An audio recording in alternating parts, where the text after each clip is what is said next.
Welcome your hosts, Caddy Frank and Aaron Fitzgerald, as they lead discussions about substance use disorder and the journey to recovery. You're listening to Redefining Recovery, a recovery revolution.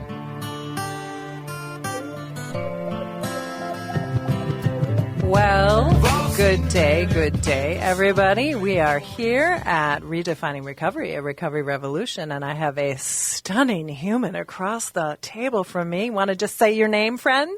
Yes, Sabrina. That's Sabrina, everybody! Hi. So Sabrina is here, and she is going to be chit-chatting with me. I'm going to do a little special thanks to our funders, and then I'm going to ask the key question of the day. But I want to say special thanks to our generous donors and funders, the Patrick A. Amy Butler Foundation, Otto Bremer Trust, the Sauer Family Foundation, the Hardenberg Foundation, along with many other foundations and corporates and grants and beautiful people that are out there that help contribute to making this, literally this podcast, this radio show, a thing. A dream come true for Caddy is really what it is. So I'm going to ask Sabrina, what's right with you today? What's right with me today? There's so much that's right with me that I'm just going to say my health and wellness. I'm feeling good. Nice. Kind of that whole body goodness, which sometimes is around and sometimes isn't. Yeah. So ask me what's right with me. What's right with you, Caddy? Oh, my goodness. Thank you for asking, Love Bug. Let's see. What's right with me today? Well, I have been so grateful for the life that I have, the people that are in my life. I have an incredible work crew that I get to work with. Sabrina's now one of our new staff members, and she's going to talk about that. But it's just so, I just am grateful that life is going really well right now. Yeah, I'm just grateful that I get to have my recovery. I'm actually coming up on, I can't remember, I think it's 23 or 24 years. I know that's really ridiculous. Congratulations. Well, thank you. Yeah. So I come around this time of year and there are other dates and other, things that come around. And so it's like some are sort of good and some are sort of sad, but we just sort of keep moving along. So I invited Sabrina here because she's got a marvelous story. So why don't you give us like the tip of the iceberg on kind of like who you are, where you came from, and then when we go into the next phase, we'll talk about your journey in finding recovery. So who are you and where do you come from? Yes, great question. I'm Sabrina Mercedes. I'm based in southern Minnesota. And I am an advocate, a wellness advocate, a disruptor, a friend, and I am excited to be in this work again, to be working with people, kind of navigating difficult things. I'd say that's who I am and what I love to do. What is a disruptor? I like that because I think as a lot of people might hear that and go, ew, but I think it means something actually quite positive, in fact. What I mean by disrupting is disrupting the stories that have been told about me or at me. Say a little bit more about how you identify yourself, because I think that might help explain that Absolutely. Description. So I am an indigenous Mexican-American, first generation, in this place we call the United States, and I'm a queer single parent, and so I've navigated my identity and the erasure of my identity, and just really trying to cling on to all of that and be able to share it with other people who maybe don't feel connected to their culture or were not brought up close to their culture. So then that disruptor, where does that fit into this? I'm kind of one of those people that if I see something not ethical or something that kind of gets under my skin or makes me feel like humanity is being compromised, I say something and I do something, and especially in the Midwest, not growing up here, I did. I graduated from a town in southern Minnesota, but I started my life on the West Coast in really big areas. Okay. So you had a lot of lived experience with different cultures and different size of cities and things. Yeah. Yep. And violence was kind of a normal thing that I saw. And so just being brought up in with that lens, I think is very different than coming out to the Midwest and people doing I like to call it the Minnesota passive-aggressive nice. The white picket fence kind of perspective, like it's all just fine. Yep. And they just blink their eyes at you and just don't say anything more. Correct, yeah. And we know there is an underbelly in just about every family and every circumstance. You might be affluent and you might be in a tent. Yep. And there's a story everywhere along that trajectory. Yes, and a challenge. Yeah, Lots and Minnesotans, we don't necessarily like to talk about that. No, not at all. And so what you get to do is what I think I'm hearing you say is you get to say, hey, wait a minute. I would like to give you some more information, because sometimes we get misinformation or disinformation or information that absolutely is just dead tootin' wrong, right? Yep. Correct. Yep. Yeah. So, I would say that disruptor piece really is, when I see an opportunity to connect or to engage people in a way that could be uncomfortable, I do my best not to make people uncomfortable, but I like to joke that, I'm good at making people comfortably uncomfortable. Well, and I think that falls into the agree to disagree. Yes. Yep. And sort of say, you know what you say is not right. It's more like, tell me what you heard, and where and maybe how you heard that, and then I can actually maybe shed a light on that. And that's called a conversation. Yeah, wow. I know, a concept. Well, and that's why literally when Sabrina was going to come in and do this, she's like, how do I have to be prepared? What do I have to do? And I said, really, what I want to do is I like having a conversation with someone. And we hit probably 10% of what you think you might talk about, but it's about sort of saying, who is Sabrina and what does she stand for and what's important? And then if we miss something, you're coming back, my friend. That's not a problem. That's great. But I think when you say disruptor, we have a visual of a word and I see something different. And what you've been able to do is you've been able to give me a different lens. And that is, I'm a person who's going to say what I have to say is important. Absolutely. And so what you say isn't necessarily the truth. It might be your truth, but it certainly might not be mine. So I'm going to disrupt that. I'm going to give you another perspective, another lens on how to see this. You said it better than I could have. No, I'm picking your words up, and it's like, I have said this, and I've told you this in class, and I've told you this at work, and I've told you this, and I'll continue to tell you this. I learn from everybody that's around me. And so that's why I wanted you to come in today, because you have a lived experience there's a huge similarity because we struggled with substance use disorder, and then that's about all we have in common, other than the fact that we want to help people. Yeah. We want to help people find recovery as they understand it. And I think maybe part of where I sort of see myself identifying with you is that I want to help people understand who they are. Absolutely. Because if we don't know who we are, how do we present to the world, right? Right. And I'm actually in a yoga program called Native Strength Revolution, and this is kind of like I'm in the advanced part now, and we talk a lot about these things. And so, I'm just so excited I feel like I've learned something every single day since I've met you. Wow. Say the class again that you're in? Yeah, it's called Native Strength Revolution, and it is Indigenous people from Canada, the United States, and Mexico, and we train to be wellness leaders in our respective communities. And there's actually 4 of us in the state of Minnesota, so that's kind of exciting. I'm seeing a show. I know it. I am seeing a show to have, because we can tap in people Yes. This is why, y'all, this is why I love doing what I've had this incredible opportunity to do, is that I get to look at a beautiful human and I get to say, wow, you've got so much. So we'll be back from a break. Thank you for listening to Redefining Recovery, a recovery revolution. We'll be back with Sabrina in a few. Thank you.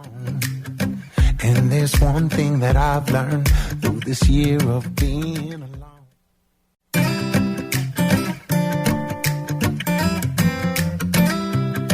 So here we are with some bouncy music in our chair. We just kind of get happy when we listen to some music like this. So we're back with Sabrina Mercedes. She works at Minnesota Recovery Connection with us. She is a certified peer recovery specialist. Just recently took the class at Minnesota Recovery Connection that I had the honor, and I did the I Spy on her, folks. She was in class and she had all these amazing things to say, and I'm like, ooh, I think she needs to be part of our working community. And here you are. Here I am. Oh my gosh. I know. Yeah. It's fabulous. It's really incredible, because once you start taking those steps and really embracing your power, I think doors just, they just swung open. They did. It almost hit me, And yeah, the leadership or the Recovery Coach Academy, course, really just, I will never forget not one of those people. And it really challenged some of the things that I thought. And that's exactly what I was looking for when I was trying to find a training and an organization that is not going to sugarcoat, where we're at and what needs to be done. Yeah. So I'm so grateful that I found you. No, the many people that have taken my class know that I don't sugarcoat stuff. No, you don't. No. And because I think what we were saying earlier, and that is, if people don't understand, then sometimes we get defensive. Right. And if we get defensive, then sometimes we can be kind of a poop head. Yes. And if we become a poop head, then we can present to the rest of the humans around us that we're not very good people, where in fact it could be as simple as somebody doesn't understand a queer, indigenous, Mexican American. That's a lot of that's who you are, and there's a lot of things around that. So what I'd like you to tell us is kind of like, where did your story start? So you said you were on the West Coast and you kind of came to Minnesota, and somewhere in there life happened and substances became, I call it, the friend of the time, because it was reliable. And then, so give us a little bit of your journey. Yeah, so I was born to two Mexican immigrants, and my mom took the lead, took care of me. I never really knew my biological father. He ended up being deported back to Mexico at some point in my adulthood. And, there was, living in Southern California, there was a lot. We were in a gang area. A dicey part of town? It really was. Okay. It really was. We were close to the police station, and when you live close to a police station in a dicey town, like, you're in one of the most unsafe places. But I never really connected it with anything negative. I feel like I had a great childhood, but there was constant substance use happening. And so I feel I kind of started using substances, particularly alcohol, is my downfall. Yep. In high school. Okay. And it was kind of normalized and encouraged. Oh, so normalized. And especially out in the Midwest. By that time, we made it out to southern Minnesota, and, it was like, that was the culture. Like, we went to parties, and we partied with older people, and they were supplying us with whatever we wanted. Yep. And looking back now, I'm like, how did that happen? And why was that okay? Right. That's the question. Why would we say that that's okay? But it is common occurrence. Absolutely. Because you're bored sometimes out in the sticks. Yeah, and there's nothing else to do. And drinking, theoretically, kind of taking the age out of it, it's legal. Right. You know? Right. And so it's available versus some of the other substances. Exactly. Yeah. And I feel like even my parents, as well-meaning as they were kind of like, just make sure you don't get caught. And, one of those type, like it's going to happen. Yeah. So I just kind of feel like it was normalized. But I would say it got worse after I experienced a sexual assault. And I had joined the military right out of high school. I came back. I was ready to live life and just didn't realize the dangers of people. I'm not going to say it was... So you went into the military. How Yes. long were you there? So I just did National Guard. So I was there for a summer, and then I came back in like a January. Okay. Was home 13 hours, had already an apartment set up. I was ready to get the heck out of my parents' house. Okay. And the sexual assault happened in the military or when you were at home from? It was by a fellow military member, but when I returned home. Okay. So, yeah, again, and the statistics show, it's usually a sexual assault will happen by someone that you know. And that's, again, just these stories that... I didn't want to report to the police, but I was kind of forced to. And now things are a lot different. We're definitely treating survivors with more autonomy and the ability to make those decisions. Right. Whereas back then, I think... When was this, if you were to put a year on it? 2007. Okay, so a chunk ago, yeah. It was a while ago. That is a different time, Yes, and sexual assault, and particularly military, kind of dripping in there. Yep. Yeah. Okay. Yep. Thank you. So I'm a little bit too much of a free spirit, I think, to have stayed in the military so pretty quick. I just did my 4 years and got out and wanted to help people. Thought I wanted to do nursing, and I experienced a lot of racism and just oppression within those structures as well, and kind of saw, being thrown into a room with non-English speaking people saying, can you translate? And I could, but I'm also like, this is a life or death situation. I want to make sure I have the right tools, training and, for the patients. And so pretty quickly I transitioned out of that, and I think I just felt really lost. I didn't feel like talk therapy was helpful. Everybody wanted me to do, outpatient program or an inpatient program, and I just... So I want to dial it back. So in your you were struggling with substance use at this time. So you did the medical stuff. Were you were in alcohol, kind of doing the alcohol thing. Yep. And then you got out of the medical thing, and then you're kind of like, now what do I do? Right. And just kind of, I was raising my daughter. Who, at that time, when I started thinking about, hey, I think I need to reel it back with my drinking, I would say it was pretty early on. I would say it was when my daughter was born in 2011. Okay. But it's taken that long for me to, really find the path that was meant for me. And a lot of that was harm reduction. And that's when I started learning. I actually nerded out about it. I was like... She nerded out, folks. I love nerding out about these things. And I'm like, well, why doesn't AA feel right to me? And that's when I learned about who invented AA, where it came from. And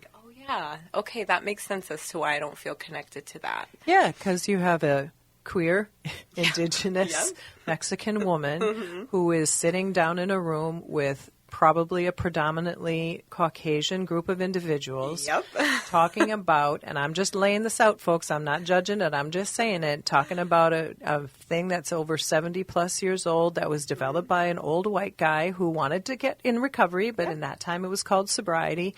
And the only way to do it is just to talk to somebody and talk about who you are and what you are. And who you were and what you were would have been probably the last thing you would have wanted to talk about in that circle of humans. Exactly. And being, I was in my 20s at that time. Oh, my goodness. And I was still figuring out my sexuality. I didn't, come to terms with my sexuality until after my daughter was born. Right. So I was a little late bloomer. And, I think, again, it just, I was trying to fit into these stories or these boxes that people wanted me to. Right. Settle down, find a good partner and just, just do the right thing. Just stop what you're doing. And I wasn't ready. And then I later found out as an adult that I had actually experienced childhood sexual violence. And so I feel like that kind of tied into the drinking, the dating older men, the, just again, my body started to have these reactions, and I couldn't understand them. And then finally, while I was working as a domestic violence advocate, I had some repressed memories come up, and I was wow, again, in my adulthood, Yeah. Yeah, things kind of come, it takes a while for things to sort of unfold or peel away. That, I use the onion analogy. It's like there's this outside shell that we've got, it's kind of hard and crispy, and then you start peeling it away, and literally it's kind of stinky in there. It's kind of unsure about what's going to happen, and you keep peeling, and there's still stuff in there. And then eventually you can rip it all away and go, oh, and to me, an onion looks like a flower when it's all done. Absolutely. And so you began to just sort of like have these unpleasant things unfold. What got you into the domestic abuse kind of community? What was that about? So that's actually a really fun story. And again, it's been following my intuition and seeing women, seeing queer people that look like me in positions of power. And it was actually a professor that I had, and I had taken a gender and women's studies course, and Nicole Engel, and she encouraged me to speak about my experiences at a local university event called Take Back the Night. Yes, I've heard of those. Yes, yeah. Yep. And so that was back in 2015. And as soon as I did that, it was just a flood of opportunity in sexual and domestic violence prevention. So I love teaching people about, like, hey, how do you recognize unsafe situations? How can you intervene or disrupt, right? That situation. Yep.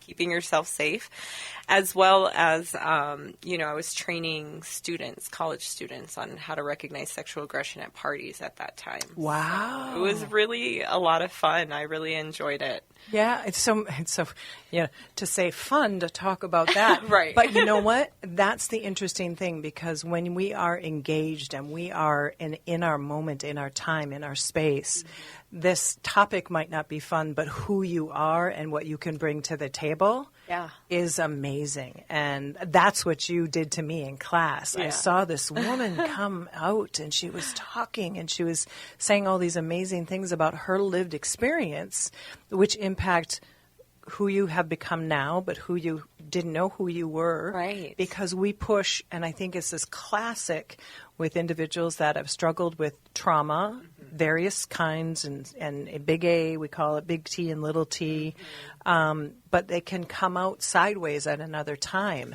Yeah. Because you encounter somebody, or you have a class, or you just are around people that sort of make something, like you said, when you at a time in your life, your body was reacting to situations, because there's so much that's kept inside. And I'm just looking at a title I have The Body Keeps the Score. Yeah, that's a perfect example. Yeah, your body knows what's going on, and it takes a while for it to come out. Yep. And it doesn't forget. It doesn't forget. No, it doesn't. And wow, you just made my brain just go.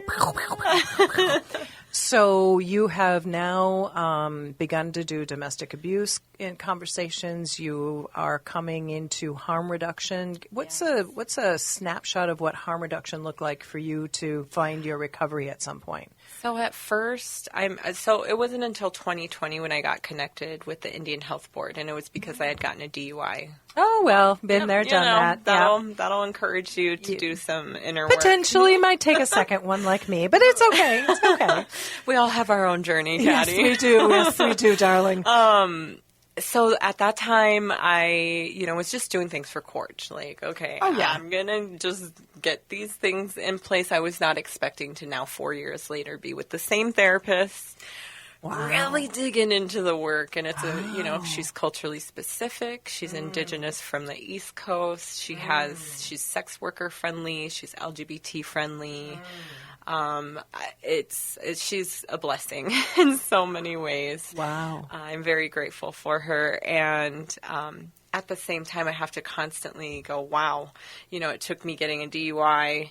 And, so through that, Indian Health Board at that time, 2020, we couldn't do anything in person, which was perfect because I live 2 hours away. So it was sadly, goodly, it was just built perfect for you. Exactly. Yeah. And so I got connected with 12-step yoga, which we didn't even follow the 12 steps. It was more of just what they called it. Yeah. But they accepted all pathways. Right. And it was people with substance use disorder. Yes. And that's where the magic is. So exactly. Yoga, 12 steps, 12 steps to schmel schnaps. Yeah. It's really about, here's a place where people can come together that struggle with something, right? And so I started to recognize the connection to movement. Instead of talking, I noticed that moving my body did a lot more for me. As I started studying more, I was like, wow, this might be good for other people. And I want to share, with whoever wants to hear about, hey, maybe it's not going to a meeting, once a week or whatever you prefer. It could be that you do a 60-minute yoga session at home from YouTube, all pathways is vital. And so I started studying. I started doing some of my public health reports on it and just really dove into these different options of what else is out there. Wow. And so working with my therapist, it's a lot of peeling back shame, undoing shame and feeling shame for being a woman, a mother who has struggled with this, a sexual being.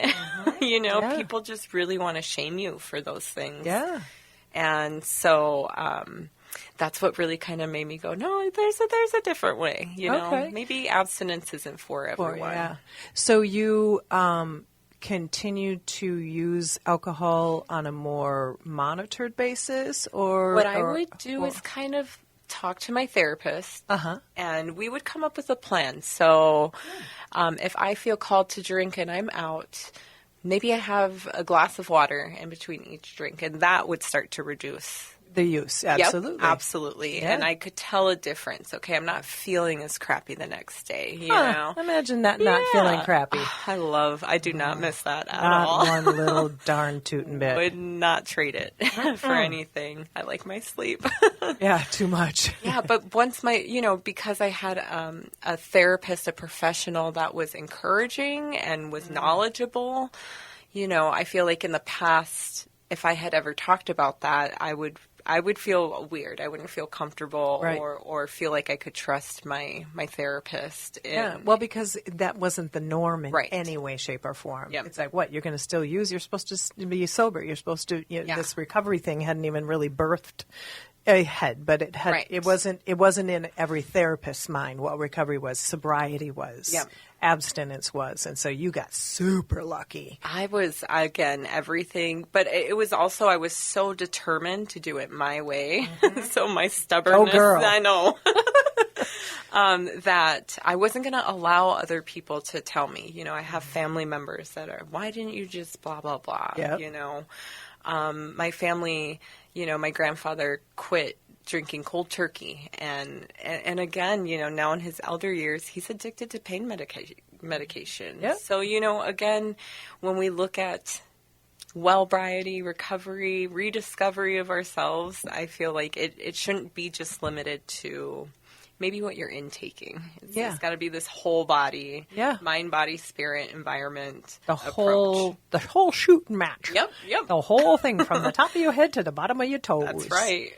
Wow. And so you ended up coming to Minnesota Recovery Connection to take the class. You were sort of at a juncture, like where were you leaving and where were you coming? Where was that kind of space? So I actually hadn't worked in about over 6 months. I was really struggling with my lupus and my fibromyalgia. Because of my charges in 2020, I had a drug charge and I had my DUI. I couldn't find work in my field, and so I turned to moonlighting as an exotic dancer. And when I'm dedicated to something, I'm going to be the best damn whatever. There is. So I actually had a blast. I'm a performer, and for sure. For sure you're a performer. Yes. Yes, you are. So I had fun with it, but again, it's that culture of, they encourage drink. How many jobs can you have and drink at the same time? Yeah. How many jobs are you at and you can easily, find cocaine or whatever. At whatever you want. Whatever, literally whatever you want. Yeah. And so I was just getting to a point where it was wearing on my mental health, and it was a lucrative situation for a while. And, no doubt. Yeah. And then I just kind of got to a point where I'm like, I need to do something else. And I don't feel shame or anything like that. Some people might look at that situation and go, oh my gosh, I could never. And you couldn't. Right. And you know what I call that is I call that survival. Exactly. It's survival. And I'm a survivor too of in just life. I haven't done that particular work, but I've sometimes sold I want to say sold my soul, but what I did is I sold myself and gave myself to other people to my deficit. Exactly. And I wore myself out physically, emotionally, and a lot. And it's the same. Survival is survival. And sometimes we go hard into it. I did it for years as well. Yep. So. And, and even if you work at McDonald's, I feel like you are exchanging in one way, shape, or form. It's just that environment in particular can be. It has a lot of red flags on it all over the place, but it has a lot of greenbacks. Yes, exactly. Literally. Yeah, it was nice, and like I said, I learned a lot. I learned my worth, my value. I learned how to argue my worth. Yep, and just a lot of the camaraderie and again, the stories that are told about that line of work are so wrong. I have close friends that really came through for me at times. I didn't have outfits or didn't have shoes or didn't have a way to pay for my time there. People just don't understand what that work is like, and it can be a good business too. Yeah, it's been around for thousands of years. So it's not like it's anything new, but the way our society views anything that is sex-oriented is seen as somehow less than. Yep. But, folks, it's been around longer than probably beer has been around, is trading sex for anything. Absolutely. And, people who have developmental disabilities would come in. I mean, that could be a whole other show. But it really is, I feel like, a place where people hold space for other people in a very intimate way. Yeah.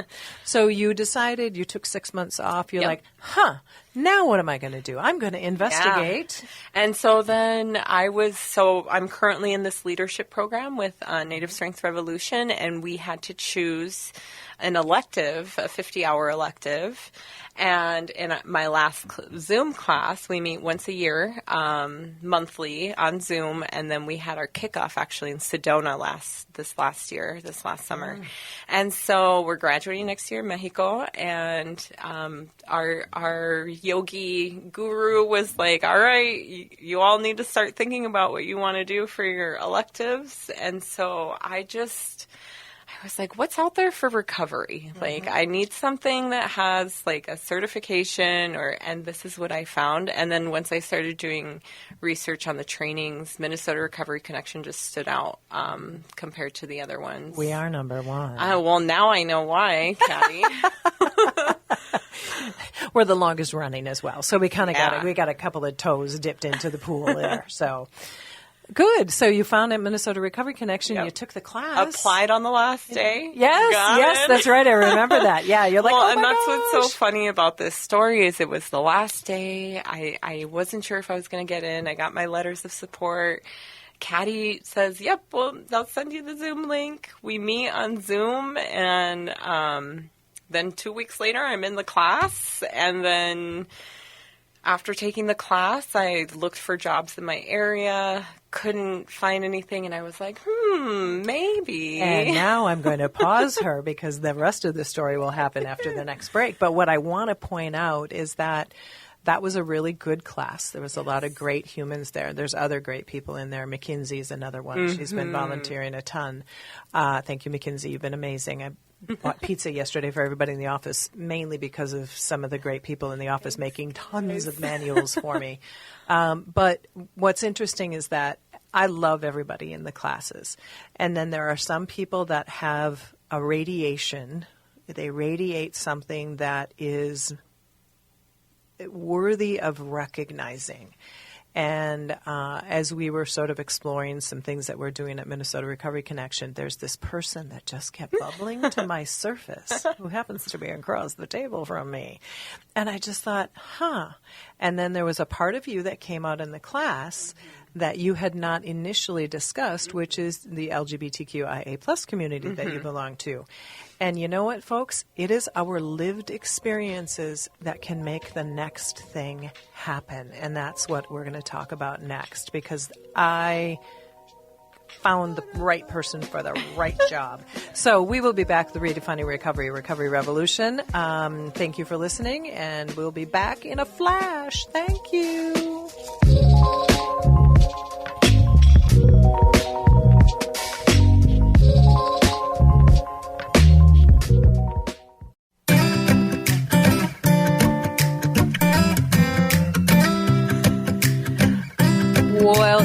Welcome back. I'm having a delightful conversation with Sabrina, who is a certified peer recovery specialist at Minnesota Recovery Connection.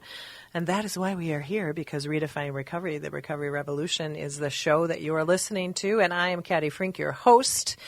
I have not mentioned this, but I want to make sure Erin Fitzgerald, you have not heard for a couple, 2, 3, 4 weeks, and she's admittedly still on the introduction, but Erin has gone to a southern location. I'll leave it all up to you. I think she said she was going there, but I don't want to let anything out of the bag, but she is doing marvelous. I miss the bejesus out of her because she was a marvelous co-host, but I just want you to know that Erin is doing great, and I just want to send that out to her if she listens to the show. Sweetheart, I miss you, I love you, and I know you're enjoying your world.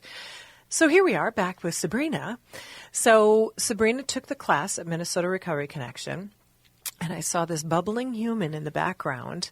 And so you took the class, and what was, you started to sort of like think who, what, where, when. Yes, I was like, all right, I'm ready to do this work. I need to find somewhere. And so I was pretty proactive, calling all the places in my area in southern Minnesota to see if they had any positions available. Everything was full. And so I started to go into panic mode. And then a little light bulb went off, and I was like, I can maybe just message them at Minnesota Recovery Connection. So I messaged Caddy and Sarah, and they were like, hey, actually, why don't you mosey on up here next week?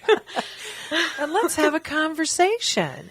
And what had happened in that time frame is that there's an organization in town that is no longer existing, and they were supporting the Pride Institute, which is the LGBTQIA plus recovery organization. I'll just call it that.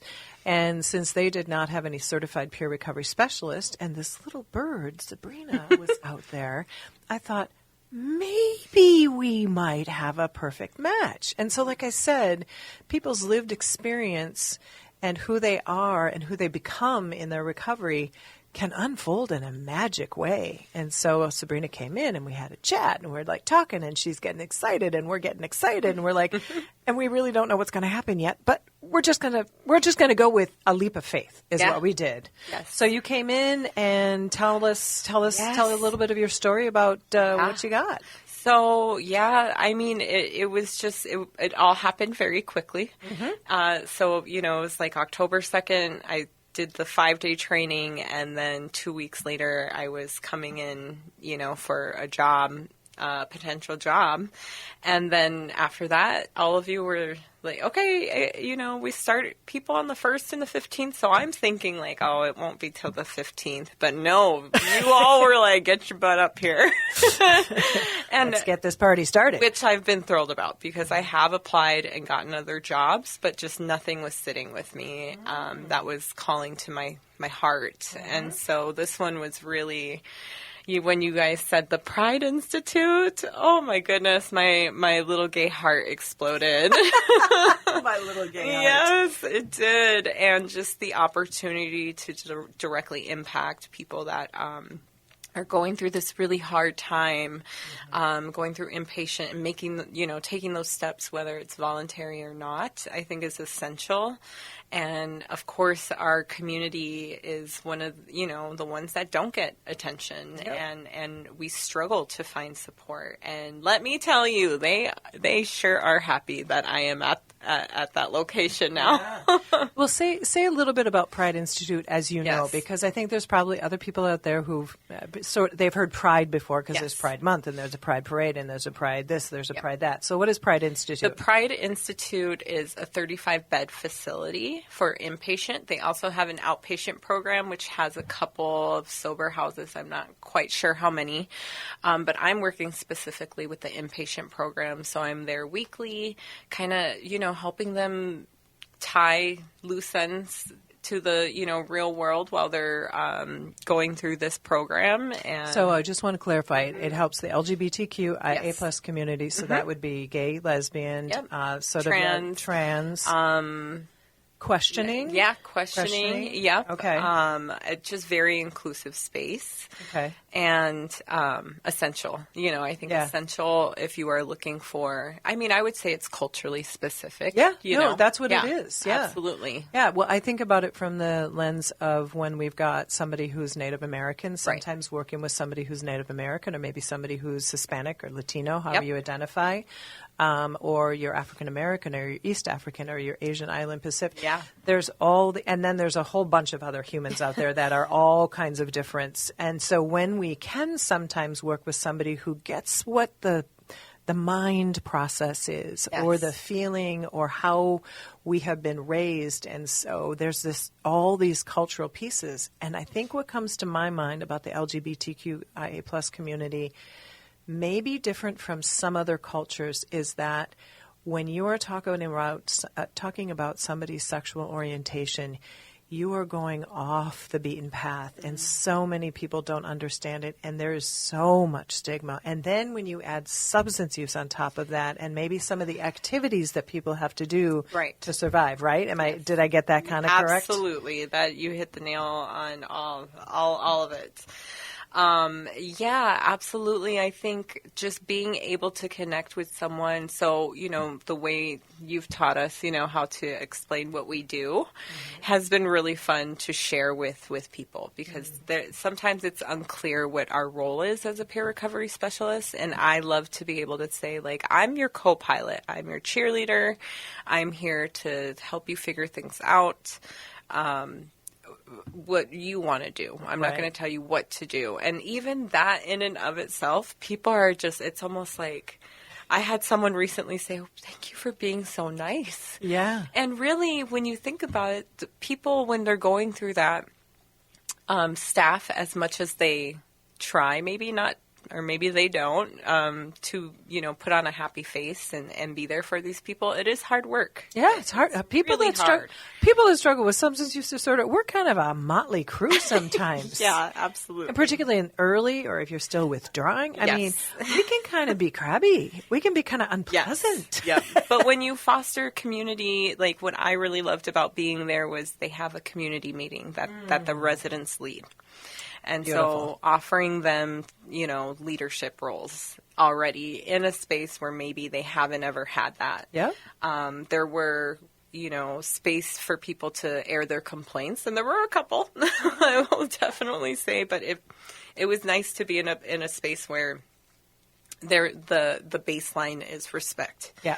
When it comes down to it, we're all in here for the same reason, so let's respect each other. Right. Yeah. Yeah, and sometimes that gets complicated. Right. But if you have an environment, or you have individuals like yourself that are willing to listen and say, hey, I'm going to let you have your time. I'm going to let you have your moment. When you leave my space with me, you're going to probably have to adhere to some rules or some spaces and some objectives that you might not like. But in here, when I work with you as a certified peer recovery specialist, we get to just be on this ride together. Yeah. And I think that's what gives people a lot of optimism, maybe hope, or just take a deep breath. Yeah. Because there's a lot of not breathing deep when we're in recovery, right? For simple things. Yeah. For simple things. And when you just have someone who sees you as you are and your ickiness and says, like, I still want to help you and see the best for you. Yeah. Whatever that looks like. Yeah. It's funny you say that. Yeah. I feel like after I meet with people, it's almost like you can tell a weight has been lifted off of them. They just feel human again. Yeah. So I'm going to just share something that Sabrina shared with me when we were in the class that I thought was marvelous. Was that, Caddy, sometimes what we need to do is we have an encounter with someone, and what I have done and what I've learned through my traditions and that is I just go and I wash my hands, and wash your hands, and it just sort of, I think, what did you say? Just sort of cleans off any energy. Yes. And you can do that in so many different ways. Yeah. So it was just one of those things. So all of you who might have had a bad day, just go wash your hands and clean it off and just say, it's okay. Sabrina, Mercedes, it has been a delight and a pleasure to have you here. Thank you so much, Caddy. I love chatting with you, and let's do it again. Let's do it again. So thank you for listening to Redefining Recovery, a recovery revolution. Join in supporting our mission at Minnesota Recovery Connection. A donor, a volunteer, reach out to us at minnesotarecovery.org, and please listen to this show on any listening pleasure that you have.